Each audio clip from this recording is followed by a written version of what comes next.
Good day mga katiktik, meron tayo ditong Nobia Z2353 o Nobia Music. So problema niya FRP, ito lang yung guide nyo, spread drum. Punta ka sa Speedart Generic and EC9863 is 64 version 2. Yan T7100.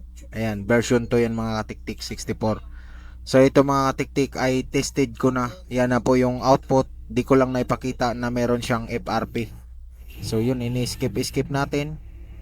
Bagong palit din kasi yung LCD nito. Mukhang nagloloko pa yun mga katiktik. Hindi ko matouch. Ayan, hindi ko siya matouch mga katiktik. Na lock screen natin. Ayaw niya matouch. So yun mga katiktik.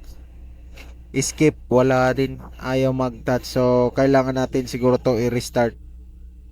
So restart ko lang mga katiktik.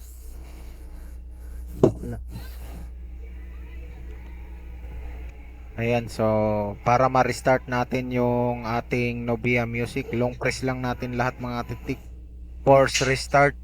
Kailangan lang i-long press lahat, volume up, volume down, at nung na-restart na mga katiktik, ayan. Ito na, nag-touch na siya mga katiktik. Ayan o, natatouch na. Ayan, set up offline. So wala na pong FRP. So yun lang yung guide niya para matanggal nyo ang FRP. So ito ay guide lamang, kumbaga reference. Hindi ko na nga pinakita na meron itong FRP dahil tapos ko na siya natanggalan. So pinakita ko na lang sa inyo ang gamit kong saan i-click sa spread drum na tab para hindi na kayo manghuhula dyan.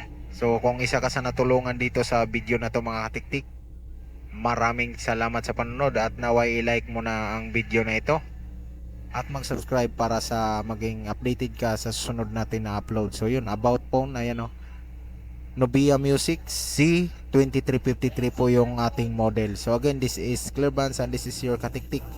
Hanggang sa susunod natin na video tutorial.